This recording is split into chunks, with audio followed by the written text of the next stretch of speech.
پہلی امتوں کو تراوی کیوں نہیں تھی یا قیام اللیل کیوں نہیں تھا؟ کہ ان کو اپنی کتاب یاد ہی نہیں ہوتی تھی، وہ اپنی کتاب کے حافظ نہیں ہوتے تھے، وہ اپنی کتاب یاد ہی نہیں کر سکتے تھے، صرف نبی کو یاد ہوتی تھی۔ اللہ نے ہمارے لیے کتنا آسان کر دیا کہ 7 سال کے یہ چھوٹے چھوٹے بچے قرآن یاد کر رہے ہیں، 70 سال کا بوڑھا قرآن یاد کر رہا ہے۔ یہیں یہ مولوی یوسف صاحب کا ساتھی تھا یا پتہ نہیں ان سے پہلے تھا، سلمان، مولوی سلمان، آج کل امریکہ میں ہوتے ہیں، ہماری ایک شاخ چلا رہے ہیں ماشاءاللہ۔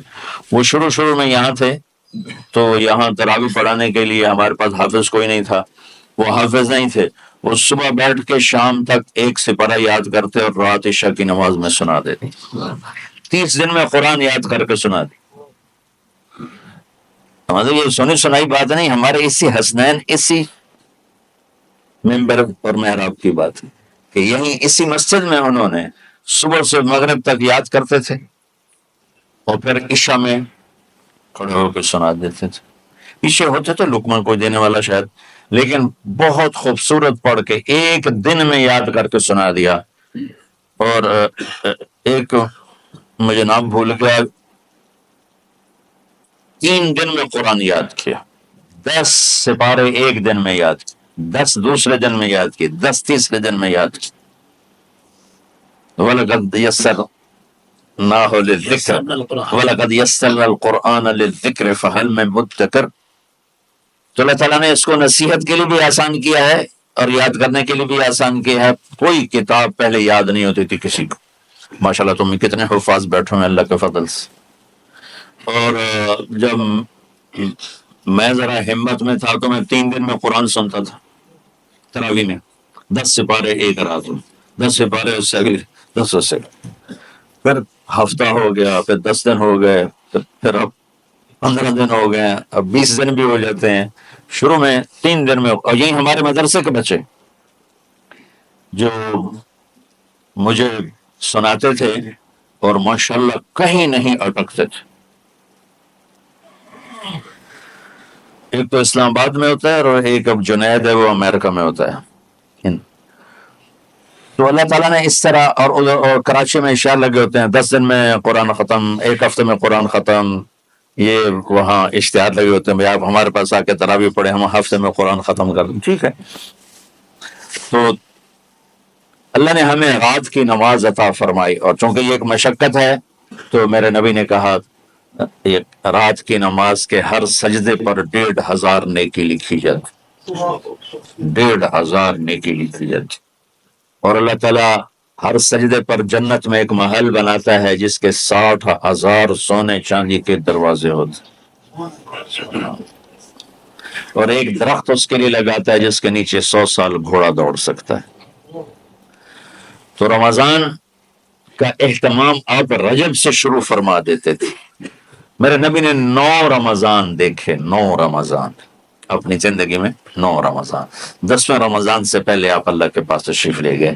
آپ کی زندگی میں روزے فرض ہونے سے آپ کی وفات تک 9 رمضان گزرے، اور میں قربان جاؤں اپنے نبی پر، اپنی امت پہ کیسی شفقت تھی۔ آپ سحری کھاتے تھے بالکل آخری وقت، ادھر بلال اذان دے رہا ہے اور ادھر آپ آخری لقمہ کھا رہے ہیں، اور ادھر سورج نیچے ہوا اور آپ کھجور منہ میں۔ ایک آدمی اوپر کھڑا ہوتا تھا مدینے میں تو وہ چھت پہ، گھر کی چھت پہ کھڑا ہوتا تھا، سفر میں ہے تو کسی پہاڑی پہ کھڑا ہوتا تھا، جو ہی سورج کا کنارہ نیچے جاتا اب فوراً وہ کہتا یا رسول اللہ قد غربت، تو آپ کھجور منہ میں ڈال لیتے تھے، یا پانی، کبھی پانی سے افطار فرماتے تھے، کبھی کھجور سے افطار فرماتے تھے، کہ میری امت پہ بھوک کا وقت کم سے کم آئے۔ آج کل جو ہمارے افطاری کے اوقات ہیں نا، یہ سورج ڈوبنے کے بھی 2-2.5 منٹ بعد کے ہیں کہ احتیاطاً، ٹھیک ہے چلو احتیاط کر لو کوئی مسئلہ نہیں، لیکن اصل ہے ادھر چونکہ اب سورج ہمیں نظر ہی نہیں آتا ہے، اس طرح ہم گھرے ہوئے ہیں شہروں میں، دیہاتوں میں بھی اب اس طرح کا ماحول ہے کہ وہ نظر نہیں آتا ہے، تو بہتر کیا ادھر سورج غائب ہو، ادھر لقمہ منہ میں جائے، لیکن یہ تب ہے جب اب نظر آ رہا ہو۔ اب جب اب یہاں بیٹھے ہو حسنین میں تو یہاں تو کوئی سورج نظر نہیں آئے گا، یہاں تو مینار ہی نظر آئے گا، تو لہٰذا احتیاط ٹھیک۔ ہمارے اہل حدیث بھائی وہ 2 منٹ پہلے ہم سے افطار کرتے ہیں، تو بڑی اچھی بات ہے کہ سورج کے غروب ہونے کا جو اصل وقت ہے اس کے ساتھ ہی افطار کروں. اس سحری میں ایک واقعہ سناتا ہوں. آپ سحری کھا رہے تھے, بکرے کی سری پکی ہوئی تھی, تو مولا علی رضی اللہ تعالیٰ عنہ اور رباز بن ساریہ رضی اللہ تعالیٰ عنہ آپ کے ساتھ کھانا کھا رہے تھے. تو حضرت بلال ہے, یا رسول اللہ وقت ختم ہو گیا ہے, میں اذان دینے جا رہا ہوں, آپ برائے مہربانی کھانا پینا بند کریں. اور یہ کہہ کر چلے گئے. چھت, ایک انصاری عورت تھی, اس کے گھر کی چھت پہ چڑھ کے اذان دیتے تھے. چڑھنے لگے تو پھر واپس آئے کہ دیکھوں اللہ کے نبی نے کھانا چھوڑ دیا یا نہیں. آگے دیکھا تو وہ کھا رہے تھے. انہوں نے کہا یا رسول اللہ واللہ لقد اصبحت, یا رسول اللہ اللہ کی قسم سحری کا وقت ختم ہو گیا, صبح ہو گئی. تو آپ نے ہاتھ پیچھے کر لیا, کہہ رہے تیرا بھلا ہو بلال, ابھی وقت باقی تھا, تیرے قسم کھانے پر اللہ نے اس کو پہلے نکال دیا کہ تیری قسم کہیں جھوٹی نہ پڑ جائے. تو حضرت علی نے فرمایا کہ اگر بلال قسم نہ کھاتے تو جب تک میرے نبی کھاتے رہتے صبح صادق نہیں ہونی تھی.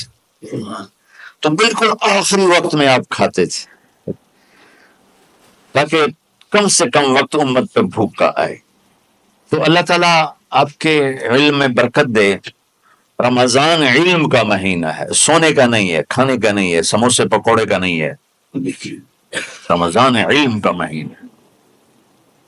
تو پھر بیچ میں گرمیاں آ گئیں تو بچے, آج کل کی جوانیاں ڈالڈا گھی کی ہیں, تو ان کی ہمتیں ہی پست ہو گئیں, راتیں چھوٹی ہو گئیں, گرمی زیادہ ہو گئی, اور ادھر بجلی کی لوڈ شیڈنگ, تو طلبہ کی ہمتیں جواب دے گئیں. تو پھر ہم نے مجبور ہو کر رمضان میں چھٹیاں کر دیں. چلو ٹھیک ہے بھائی, باقی سب ٹھیک ہے. تو اب جب دوبارہ تھوڑا سا موسم ٹھنڈک کی طرف گیا اور رات کچھ تھوڑی لمبی ہونے لگی تو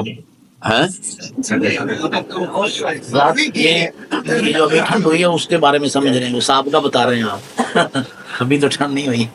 نہیں, مئی میں روزے آ رہے ہیں نا, گرمی تو ہے لیکن وہ جون والے روزے تو نہیں ہے نا, جون کے روزے. آپ لوگ جوانوں, میں میرے جیسا کوئی آدمی کرے ادھر بہانا تو ٹھیک ہے.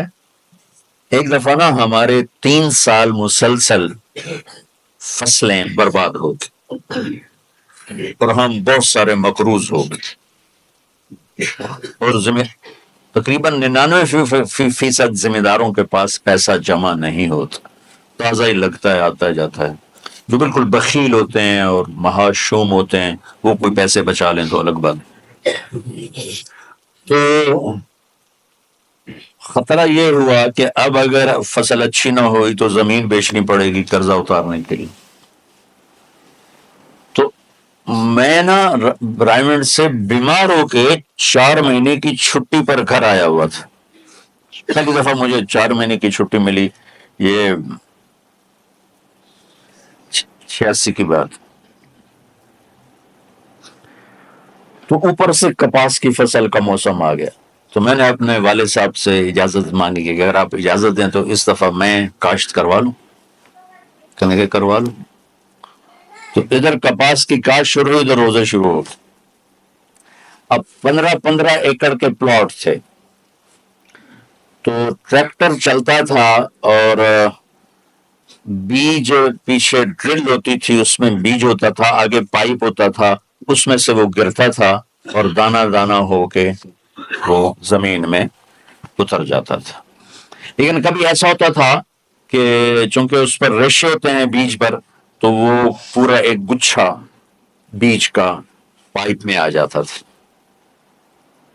تو وہ پائپ بند ہو جاتا تھا جب تک اس کو ہلا کے نیچے نہیں گرایا جاتا تھا. تو لہذا وہ پوری لائن بیج گرتا ہی نہیں تھا. تو اس کے لیے 2 آدمی ٹریکٹر کے ساتھ پیچھے دوڑتے تھے سوٹی لے کر, کہ جہاں وہ گچھا کٹا, ایسے زور سے سوٹی ماری, وہ گچھا کھل گیا. میرے ملازم روزے کے بغیر ہوتے تھے, میں روزہ رکھ کے 15 ایکڑ دوڑتا تھا جون میں, مئی میں. اور میں نوکروں پہ اعتبار نہیں کرتا تھا, کیونکہ معاملہ تو بہت حساس ہو چکا تھا کہ یا ادھر یا ادھر ایسا سیزن آ رہا ہے، تو نوکر دوڑ رہے ہوتے تھے، لیکن میں اس خطرے سے کہ پتہ نہیں غفلت نہ کریں، میں کب چادر لے کر گیلی کر کے یوں سر پہ لپیٹ لیتا تھا اور گردن پہ لپیٹ کر 15 ایکڑ کے پلاٹ میں میں پیچھے نوکروں کے ساتھ دوڑ لگاتا تھا، اور سوٹی میرے بھی ہاتھ میں ہوتی تھی، میں اپنے لے لیے 3 4 لائنیں میں اپنے لیے طے کر لیتا تھا، اور ادھر ان کی وہ لائنوں کو بھی دیکھتا رہتا تھا کہ کہیں کوئی غفلت تو نہیں کر رہے، اور وہ کہتے میاں صاحب تسی کیویں ٹرے جاندے ہو؟ اچھا وہ ہر چکر کے بعد لسی پیتے ٹالی کے نیچے بیٹھ کے، اور میں 15 ایکڑ بھاگ کے روزے کے ساتھ ہوتا تھا۔ یہ آپ کی جوانی ہے۔ ڈالٹا گھی سے تو جوانی نہیں آتی، ڈالٹا گھی سے جوانی بھی آتی۔ تو اللہ نے میرے جی میں ڈالا کہ اب دوبارہ، بلکہ تمہارے استادوں کے جی میں یہ بات آئی، مجھ سے تو صرف انہوں نے پوچھا کہ اب دوبارہ اس طرح کر دیں، تو میں نے کہا ضرور کر دو کہ رمضان میں دوبارہ تعلیم شروع ہو، شب قدر اس میں ہے، اللہ کا عرش پہلے آسمانوں پر ہے، سارا دن ساری رات اللہ کے اعلان ہو رہے ہیں، کوئی بخشش چاہنے والا، کوئی معافی چاہنے والا، کوئی رزق چاہنے والا، کوئی ہدایت چاہنے والا، کوئی شفا چاہنے والا، اور فرشتوں کے اعلان ہو رہے ہیں، بھلائی کرنے والے آگے بڑھ، برائی کرنے والے بس کر دے۔ تو جو رحمت رمضان میں، میرے نبی نے فرمایا اگر میری امت کو پتہ چل جائے کہ رمضان کیا ہے تو یہ تمنا کریں گے کہ کاش سارا سال ہی رمضان ہو۔ تو بچوں آپ خوش قسمت ہیں کہ آپ کا جو رمضان ہے وہ علم کی طلب میں ہے، اس میں اگر آپ سوئے بھی ہوگے نا تو آپ کو وہ اجر ملے گا جو نفلیں پڑھنے والوں کو بھی نہیں ملے گا۔ میں صحیح کر رہا ہوں۔ ایک شخص آیا کہ یا رسول اللہ، اب دیکھو آپ اللہ کے راستے میں ہو، آپ اللہ کے راستے میں، ایک شخص آیا یا رسول اللہ کیا میں کچھ مال خرچ کر کے اللہ کے راستے میں جانے والے کا اجر لے سکتا ہوں؟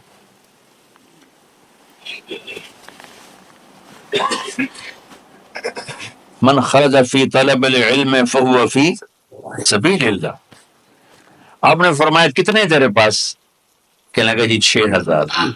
اس دور میں 6000 بہت بڑی دولت تھی، تو آپ نے اسے فرمایا کہ تو 6000 تو کچھ کہہ رہا ہے، اور میں یہ کہہ رہا ہوں تو سارے بھی خرچ کر دے تو جو اللہ کے راستے میں سویا ہوا ہے اس کی نیند کے اجر کو بھی نہیں پا سکتے۔ تو آپ سب اللہ کے راستے میں، آپ طلب علم میں، میرے رب کی قسم آپ سوئے بھی ہوگے تو آپ کو وہ اجر مل رہا ہوگا جو مجھے گھر میں نفل پڑھنے پر بھی نہیں مل رہا ہو۔ تو تھوڑی مشقت تو بڑھ جاتی ہے، سبق رات کو ہوتے ہیں اور پھر سحری کر کے اور فجر کی نماز کے بعد آرام ہوتا ہے، تھوڑی روٹین تبدیل ہوتی ہے، لیکن یہ دنیا مشقت کی اٹھانے کی جگہ ہے۔ بس رمضان کی سب سے بڑی تیاری کیا ہے کہ اپنے دلوں کو صاف کر لو پہلے سے۔ شعبان کی سب سے بڑی تیاری کیا ہے کہ اپنے دلوں کو صاف کر لو، کہ جس دل میں نفرت ہو، بغض ہو، کسی کے لیے غصہ ہو، کسی کے لیے کیا کیا جذبے ہوں، دل صاف کرنا۔ ہمارے گھروں میں روزانہ جھاڑو ہوتا ہے، یہاں مدرسے میں روزانہ صفائی ہوتی کہ نہیں ہوتی؟ چونکہ دنیا کی اصل گندگی ہے تو جھاڑو ہاتھ سے نہیں چھوٹ سکتا۔ حرم شریف میں دیکھا کیسے چاروں طرف خدام پھر رہے ہوتے ہیں برش لے کر۔ کہ تمہارے مولوی شاہد صاحب بھی ایک دفعہ وہاں خدام حجاج میں گئے، اس میں نے ان کے ہاتھ میں برش دیکھا، وہی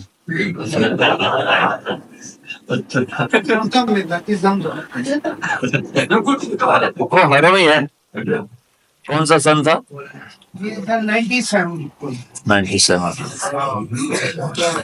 تو دل پہ غبار ایسے آتا ہے جیسے صحن میں غبار آتا ہے، دل پہ گندگی ایسے آتی ہے جیسے صحن میں آتی ہے۔ تو ہم نے نظام بنایا ہوا ہے، لوگ وہ کر رہے ہیں، وہ روزانہ جھاڑو دیتے ہیں۔ تمہارا دل ایک آنگن ہے، ایک صحن ہے، اس میں بغض، نفرت، حسد، پتہ نہیں کیا کیا گندگیاں آئیں گی اور آتی رہیں گی۔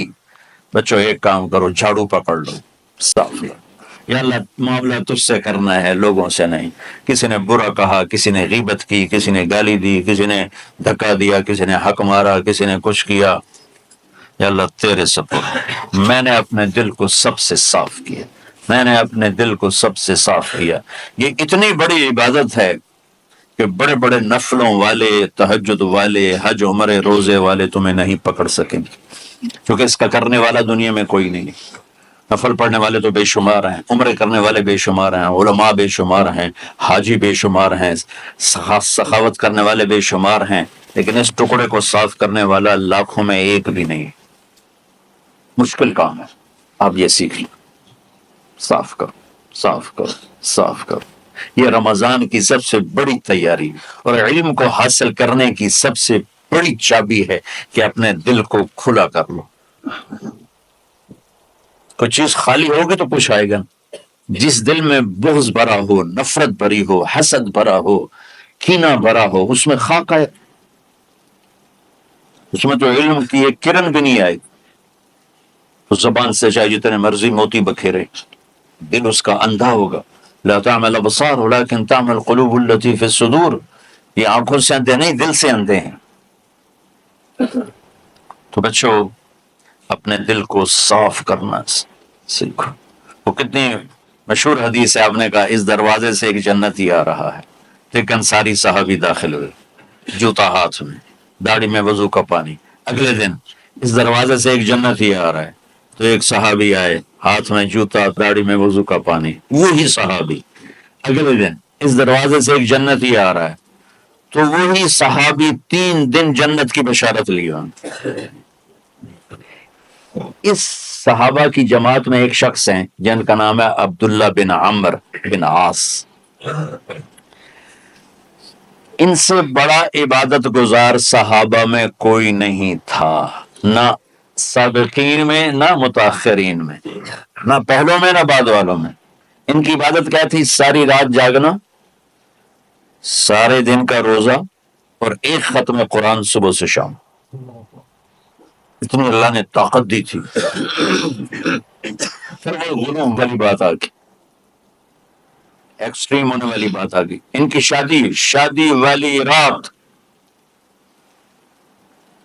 حجلہ عروسی میں داخل ہو رہے ہیں، دلہن کے کمرے میں داخل ہو رہے ہیں، اور مسلح بچھا کے اللہ اکبر، اور دن نفل تے نفل، دن نفل تے نفل. تو ان کی بیگم نے دیکھا تو وہ بھی خیر کا زمانہ تھا، انہوں نے بھی وضو کیا اور پیچھے مسلح بچھا کے وہ بھی فجر تک نفل پڑھتے رہے. صبح ہوئی تو حضرت عمر بن عاص رضی اللہ عنہ نے پوچھا بیٹی رات کیسی گزری؟ کہا جی ماشاءاللہ آپ کے بیٹے تو بڑے عبادت گزار ہیں، ساری رات نفلوں میں ہی گزری. تو وہ ان کو شکایت کر دی. حضرت عمر بن عاص کو اتنا غصہ چڑھا، وہ بیٹے کو تو کچھ نہیں کہا، کتنی حکمت کی بات ہے. سیدھے گئے اللہ کے نبی کے پاس، یا رسول اللہ یہ عبداللہ دیکھیں کیسا نادان ہے، اس کی شادی کی ساری رات نفل پڑھتا رہا. تو آپ کہتے ہیں ماشاء اللہ ماشاء اللہ کتنی بڑی بات ہے، نفلوں میں گزر گئے، رات بھی نفلوں میں گزر گئی.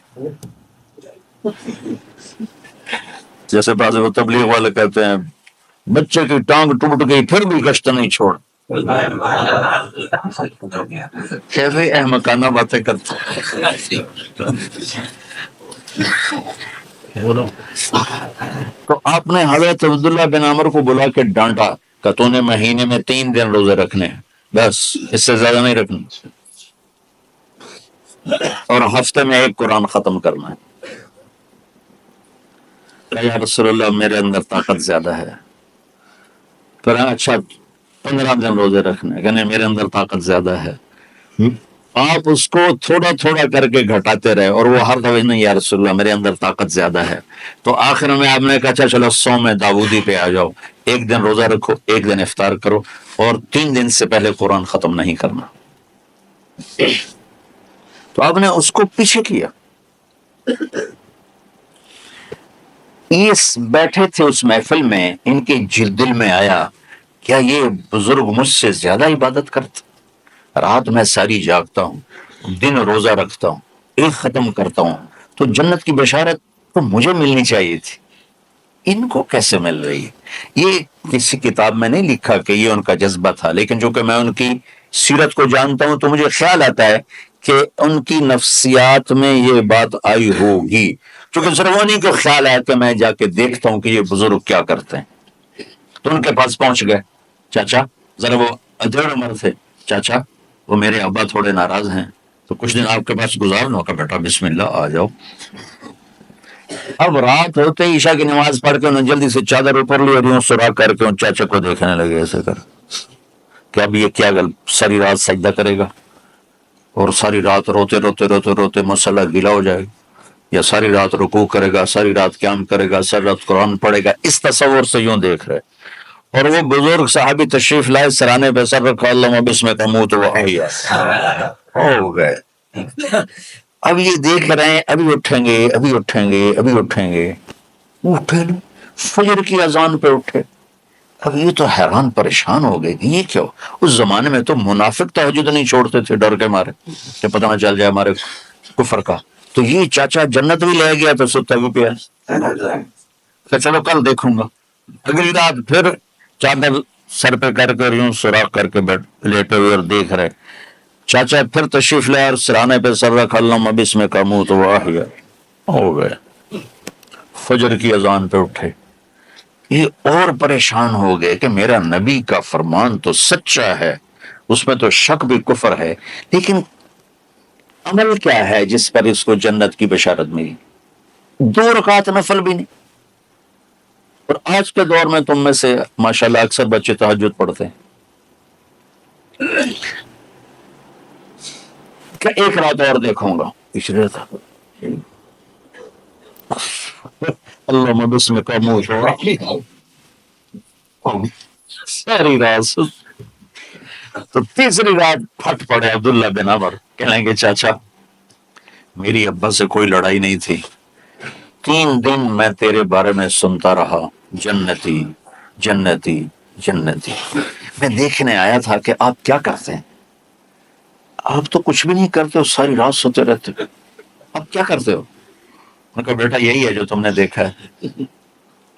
اب ان کو سمجھ میں نہیں آ رہا کہ یہ جوڑ کیسے بیٹھا ہوں، ادھر جنت کی بشارت، ادھر ساری رات خراٹے. اب یہ اس میں جوڑ کیسے بیٹھا ہوں؟ تو نبی کی بات تو غلط ہو نہیں سکتی. تو اب وہ نا ایسے نا بڑے بے دل سے ہو کر واپس موڑے، پتہ نہیں کی چکر ہوئے گی کوئی گل. جب وہ دروازے تک پہنچے تو کہنے لگے بیٹا ادھر آنا. واپس آ گئے. کہا میں تمہیں اصل راز کی بات بتاتا ہوں. کیا ہے کیا ہے؟ تو یہاں ہاتھ رکھا کہ یہ جو دل ہے نا اس میں کسی انسان کی نفرت نہیں.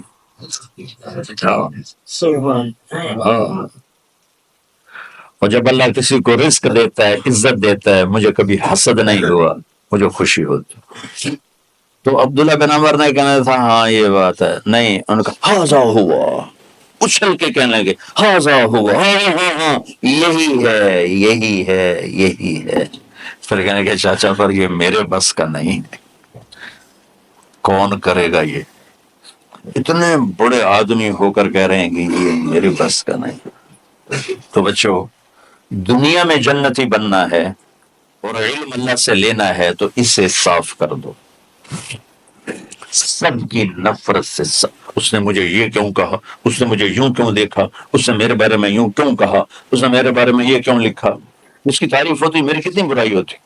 صرف تعریف تو نہیں، بھرا پڑا سوشل میڈیا مجھے گالیاں دے. اللہ کے فضل سے میرے دل میں ایک ذرہ کے برابر کبھی کوئی منفی جذبہ نہیں آیا. تو میں دھو کے صاف کر دیتا ہوں. یا اللہ میں نے اپنے دل کو صاف کیا، میرا معاملہ تیرے ساتھ ہے، کسی کے ساتھ نہیں. یہی آپ رمضان کی سب سے بڑی تیاری، علم کے حاصل کرنے کا سب سے بڑا ہتھیار آپ کو یہ نہیں ہے کہ تمہیں کتابیں یاد ہو جائیں، تمہیں اشعار یاد ہو جائیں.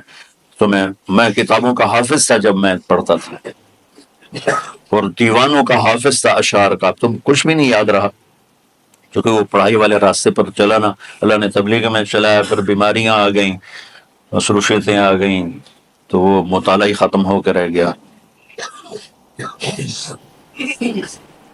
وہ پچھلی پینشن پر ہی گزارا ہو رہا ہے. پڑھنے کی تو آج تمہاری برکت سے 2 گھنٹے ہو گئے، اور میں ساری رات جاگا ہوں، نیند نہیں آ رہی. ساری رات 1 سیکنڈ نہیں سویا. فجر پڑھنے کے بعد ہلکا سا ناشتہ کر کے لیٹا تو بھی 6:30 کے بعد کہیں مجھے نیند آئی. 10 بجے میں پھر اٹھ گیا کہ مجھے آپ کے پاس آنا تھا.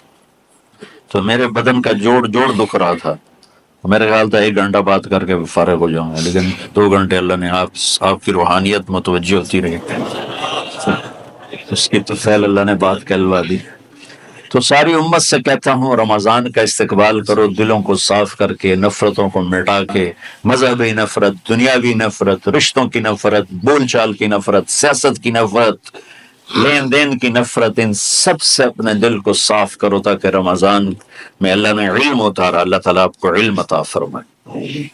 اور باقی لوگ جو عام دنیا میں زندگی گزار رہے ہیں ان کے دلوں میں اللہ رمضان کا نور اتارے اور ہدایت کا نور اتارے. یہ سب سے بڑی تیاری ہے اس کی. اور آپ میں جو حفاظ ہیں وہ ترتیب بناؤ، آپ کے حاضر بنائیں گے، آپ الگ الگ اپنا یہاں ٹولیوں میں بٹ کے، جیسے ماشاءاللہ پہلے ہوتا تھا، اپنا قرآن سناؤ. 10 دن میں سناؤ، ہفتہ میں سناؤ، 20 دن میں سناؤ، 3 دن میں سناؤ، تمہاری مرضی ہے. لیکن یہاں فضا بنے، چاروں طرف قرآن پڑھا جا رہا ہو. پہلے ہر کمرے میں ماشاءاللہ قرآن، میں تو خود آیا کرتا تھا رات کو تو ہر کمرے سے قرآن کی آواز آ رہی ہوتی. پھر اوپر جاتا تو چھت پر کتنی ماشاءاللہ چھوٹی چھوٹی جماعتیں بنی ہوتی تھی، ہر طرف قرآن گونج رہا ہوتا تھا. تو ایسے صرف دیکھ کر ہی ایمان تازہ ہو جاتا. تو جو اب میں حفاظ ہیں وہ غافل نہ ہونا کہ نو جی میں نے تو اب یاد نہیں ہے. بھول گئے تو الگ بات ہے، کوئی کچا پکا ہے تو اس کے لیے تیاری کر کے سناؤ، کسی اچھے حافظ کو ساتھ لے کر، کچھ وہ سنائے کوئی یہ سنائے، اس طرح کر کے. کوئی ضروری نہیں تراویح میں ختم ہو، نفلوں میں اس سے کر لو، لیکن حفاظ کوشش کرو کہ قرآن زبان سے ادا ہو جائے. رمضان میں جو قرآن سناتا رہتا ہے اسے ساری زندگی قرآن یاد رہتا ہے. اور کسی سے گلہ ہے، غصہ ہے، ناراضگی ہے، کسی سے بولتے نہیں ہو، ابھی سے شعبان آ چکا ہے، آپ شعبان سے رمضان کی تیاری شروع فرما دیتے تھے. تو اس کی تیاری کیا ہے؟ وہ دلوں کو صاف کرو، معاف کرو، معافی مانگو. تمہارا قصور نہیں پھر بھی معافی مانگ لو، دلوں کو صاف کرو. اور اپنے اور اللہ سے سخاوت مانگو کہ اللہ کو سخی بھی پسند ہے اور صاف دل والا بھی پسند ہے. تو انشاءاللہ اگر اس طرح آپ کی تعلیمی سرگرمیاں بھی رہیں اور رمضان کا روزہ بھی ہوا اور دل صاف بھی ہوا تو انشاءاللہ اللہ آپ کے دل کو ایمان اور علم کے نور سے بھر دے. تو سارے بچے اس کی نیت کرتے ہو. اللهم لك الحمد كما أنت أهله فصل على محمد كما أنت أهله وفعل بنا ما أنت أهله إنك أهل التقوى وأهل المغفرة. ربنا آتنا في الدنيا حسنة وفي الآخرة حسنة وقنا عذاب النار.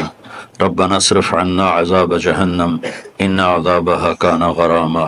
ربنا ما خلقت هذا باطلا سبحانك فقنا عذاب النار. فقنا عذاب النار. اللهم إنا نعوذ بك من سخطك والنار ومن آخر من شكله أزواج. اللهم اجعل لنا لسان صدق في الآخرين وجعلنا من ورثة جنة النعيم. اللهم إنا نسألك الجنة وما قرب إليها من قول أو عمل ونعوذ بك من النار وما قرب إليها من قول أو عمل. اللهم إنا نسألك علما نافعا ورزقا واسعا وشفاء من كل داء.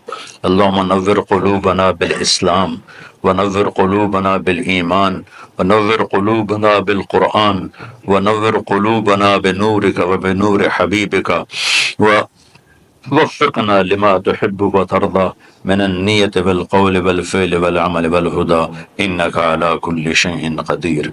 اللهم آت قلوبنا تقواها وزكها أنت خير من زكاها انت ولیہا و مولاہا.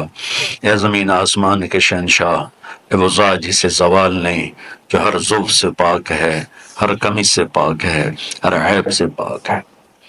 ہم تیرے ضعیف بندے، کمزور بندے، عیب دار بندے، گناہوں میں ڈوبے ہوئے بندے اور مختلف عوارض کا شکار تیرے بندے تیری بارگاہ میں جھولی پھیلاتے ہیں، ہاتھ پھیلاتے ہیں.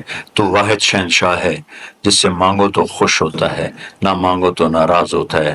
دنیا کے جتنے بادشاہ آئے یا ہیں یا آئیں گے، ان سے مانگا جائے تو وہ ناراض ہوتے ہیں، نہ مانگا جائے تو وہ خوش ہوتے ہیں۔ تو عجب شہنشاہ ہے میرے مولا، میں تیرے قربان جاؤں میرے مولا، مرا رواں رواں تجھ پر تیرے حبیب پر قربان میرے مولا، کہ تو وہ بادشاہ ہے کہ تجھ سے نہ مانگا جائے تو ناراض ہو جاتا ہے، تجھ سے مانگا جائے تو خوش ہوتا ہے۔ ہمارا چہرہ تو نہیں ہے کچھ مانگنے کا، ہمارے ہاتھ تو نہیں ہے پھیلانے کے، ہماری جھولی تو نہیں ہے پھیلانے کے قابل، کہ ہمارا وجود بھی گناہوں سے گندا ہے، ہماری آنکھیں، ہمارے کان، ہمارا دماغ، ہمارے دل، ہمارے ہاتھ، ہمارے جسم کا ایک ایک بال میرے رب غفلت میں، گناہوں میں جکڑا ہوا ہے، ہماری جھولی میں چھید ہیں، ہماری جھولی داغدار ہے، لیکن میرے مولا جائیں کہاں؟ تیری سوا کوئی جگہ ہے تو پھر بتا دے، تیری سوا کوئی اور ہے تو بتا دے۔ زمین و آسمان میں تو ہی ہے، وہ الذی فی السماء الہ وفی الارض الہ، زمینوں میں تیرا راج، آسمانوں پہ تیرا راج، للہ المشرق والمغرب فینما تولوا فثم وجہ اللہ، میرے رب ہر طرف تیری قدرت کے جلوے، ہر طرف تیری طاقت کے آثار، ہر طرف تیری میرے مولا نشانیاں، سنریہم آیاتنا فی الآفاق وفی انفسہم حتی یتبین لہم انہ الحق، میرے مولا ذرہ ذرہ تیری ذات پر دلالت کرتا ہے، ایک حقیر سی چونٹی بھی بتاتی ہے کہ تو ہے، صرف ہمالیہ پہاڑ نہیں بتاتا کہ تو ہے، صرف زمین آسمان سورج چاند ستارے نہیں بتاتے کہ تو ہے، تیری عزت کی قسم یہ چھوٹا سا مچھر بھی بتاتا ہے کہ اس کا بنانے والا کوئی بہت بڑا طاقتور ہے، اور ایک چونٹی چلتے ہوئے بتاتی ہے کہ اس کا بنانے والا کوئی بہت بڑا طاقتور ہے۔ میرے آقا یہ سب بچے تیرے علم کی طلب میں آئے ہیں، اور یا اللہ یہ سب تیرے راستے میں ہیں، یا اللہ انی اتوسل بہم الیک، انی اتوسل بہم الیک، انی اتوسل بہم الیک، یا اللہ ان بچوں کی قربانی، ان کی طلب علم، ان کی راتوں کا اٹھنا، اس کے طفیل یا اللہ تو ہمارے سینوں کو علم کے لیے کھول دے، مجھے بھی اپنے خزانوں سے علم عطا فرما، ان بچوں کو ان کے استادوں کو علم عطا فرما، اور علم نافع عطا فرما، علم شر سے حفاظت فرما، انہیں پوری امت کے لیے ہدایت کا ذریعہ بنا، پوری انسانیت کے لیے ہدایت کا ذریعہ بنا میرے مولا، اور پوری امت کی حفاظت فرما، اور ہمارے دیس کی حفاظت فرما یا اللہ۔ یہ دیش دشمنوں میں گھرا ہوا ہے، چاروں طرف سے یلغار ہے، اندر بھی باہر بھی، اور تیرے سوا کوئی حفیظ نہیں، تو ہی ہے جس نے آگ کو ٹھنڈا کیا حضرت ابراہیم پر، اور موسیٰ کے لیے علیہ السلام کے لیے سمندر کو پھاڑا، اور مچھلی کے پیٹ میں اپنے بندے یونس کو بچایا، اور چھری کے نیچے سے تو نے اسماعیل کو بچایا۔ میرے مولا تیری قدرتوں کی انتہا نہیں، یہ دیس تیرے نام پہ بنا تھا، لا الہ الا اللہ پہ بنا تھا، بنانے والوں کا نعرہ کانوں میں گونجتا ہے اور کتابوں میں پڑھتے ہیں، پاکستان کا مطلب کیا؟ لا الہ الا اللہ۔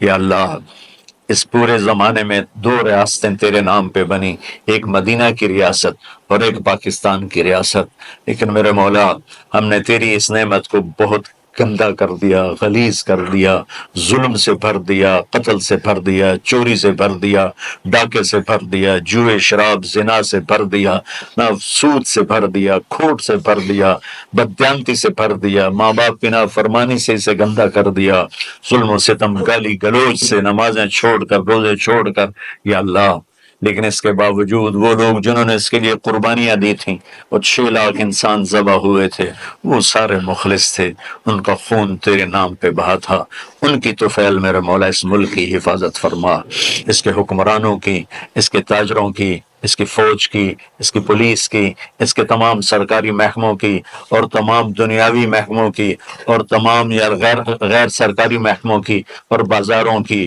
اور کھیتوں کی، دیہاتوں کی، شہروں کی، چاروں صوبوں کی حفاظت فرما یا اللہ اپنے خزانوں سے تو رزق کے دروازے کھول، ہمارا ملک پانی کی کمی کا شکار ہو رہا ہے، ہمیں وافر پانی عطا فرما، ہمارے اسباب و وسائل میں بہت کمی آ رہی میرے مولا، اپنی قدرت سے اپنے اس ملک کے لیے رزق کا، ہدایت کا دروازہ کشادہ فرما یا اللہ، جو اس کی دشمنی کرنے والے ہیں ان کو بھی ہدایت نصیب فرما، اور اگر ان کے مقدر میں ہدایت نہیں تو ان کے شر سے اس کی حفاظت فرما، جتنے مدارس ہیں، جتنی خانقاہیں ہیں، جتنے تبلیغی مراکز ہیں، جتنے حفظ کے مکاتب ہیں، ان سب کی حفاظت فرما، علماء اہل حق کی حفاظت فرما علماء اہل حق کی حفاظت فرما، یا اللہ صالحین کی حفاظت فرما، یا اللہ احفظنا من بین ایدینا ومن خلفنا وعن ایماننا وعن شمائلنا ومن فوقنا ونعوذ بعظمتك من ان نغتال من تحتنا،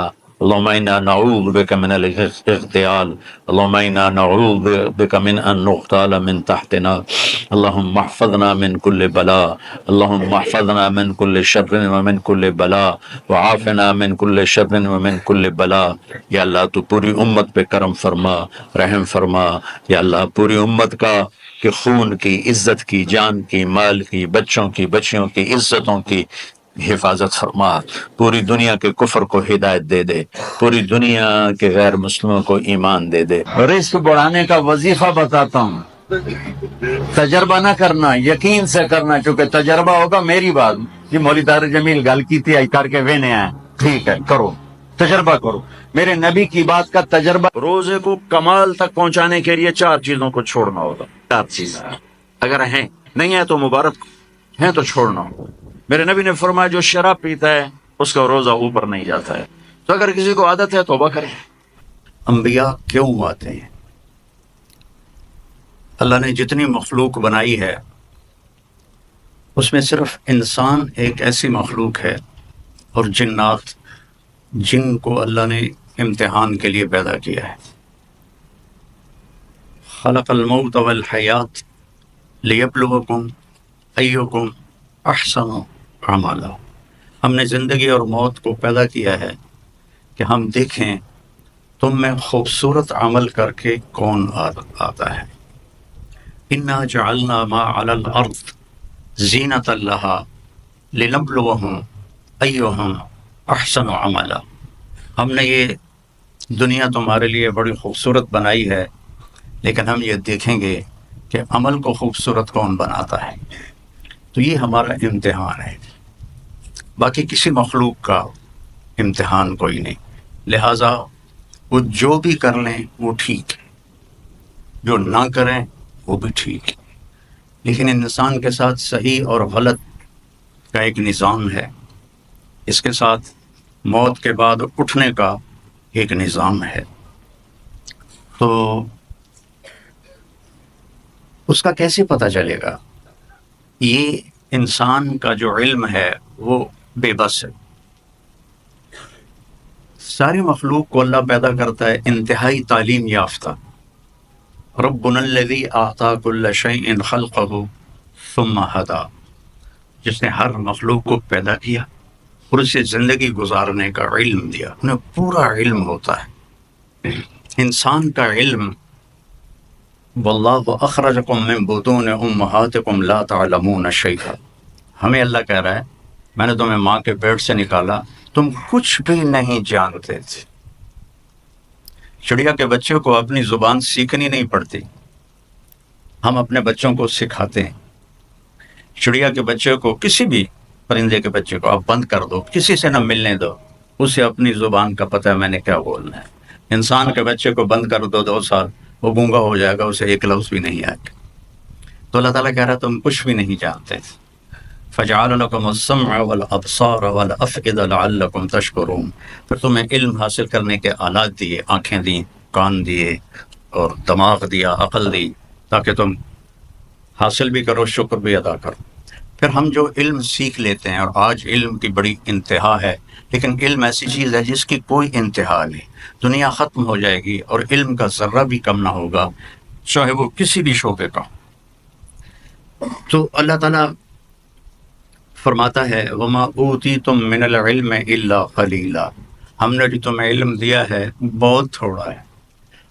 اللہ نے یہ نہیں کہا جو تم نے سیکھا وہ بہت تھوڑا ہے، وَمَا تَعَلَّمْتُمْ إِلَّا قَلِيلًا، جو تم نے سیکھا ہے نہیں، وَمَا أُوتِيتُم، جو ہم نے تمہیں دیا ہے۔ میں نے شریعت کا علم پڑھا، آپ ڈاکٹری کا علم پڑھ رہے ہیں، پڑھتے رہیں گے، کبھی ختم نہ ہوگا، شریعت کا علم پڑھتے رہو، کبھی ختم نہ ہوگا۔ تو اللہ تعالیٰ کہتے ہیں الا قلیلا، تھوڑا سا ہے، تھوڑا سا ہے۔ تو اب انسان دنیا میں کیوں آیا ہے، اسے کیا کرنا ہے، نہیں جانتے۔ موت کیا ہے؟ شروع سے ایک بہت بڑا طبقہ ہے، آج بھی ہے، آئندہ بھی ہے. ہیہات لما توعدون، کچھ نہیں ہے موت کے بعد، مر گئے، مٹی ہو گئے. ان ہی الا حیاتنا الدنیا نموت ونحیا وما نحن بمبعوثین، بس یہی زندگی ہے، یہی جینا ہے، یہی مرنا ہے. جو بابر کا ایک مقولہ مشہور ہے، بابر بعیش کوش کے عالم دوبارہ نیست. مغل بادشاہ بابر پر ایک دور تھا جب وہ شراب بھی پیتا تھا، داڑھی بھی منڈاتا تھا. تو پھر جب اس کی رانا سانگا سے ٹکر ہوئی تو وہ بہت بڑا لشکر لے کر آیا تھا اور اس کے پاس بہت تھوڑا سا لشکر تھا. تو اس نے پھر شراب کی صراحیاں توڑی، داڑھی منڈانے سے توبہ کی اور اللہ نے اس کو رانا سانگا کے خلاف فتح دی. تو اپنی عیاشی کے دور میں اس کا ایک مقولہ ہے، بابر بعیش کوش کے عالم دوبارہ نیست. بابر موج کرو، مزے کرو، زندگی دوبارہ نہیں آئے گی، آگے پتہ نہیں کچھ ہے بھی ہے کہ نہیں ہے. تو ہمارے علاقے کی پنجابی میں ایک محاورہ ہے، اے جہاں مٹھا تے اگلا کہیں ڈٹھا. تو وہ جو مرتا ہے وہ دیکھ لیتا ہے، جو مرتا فکشفنا عنک غطاءک فبصرک اليوم حدید. جب تم مرتے ہو تو ہم تمہاری آنکھوں سے پردہ ہٹا دیتے ہیں اور تمہاری نظر وہ دیکھتی ہے جو تم کبھی بھی نہیں دیکھ سکتے تھے، اور تمہاری نظر بے خطا ہو جاتی ہے جس کا تمہیں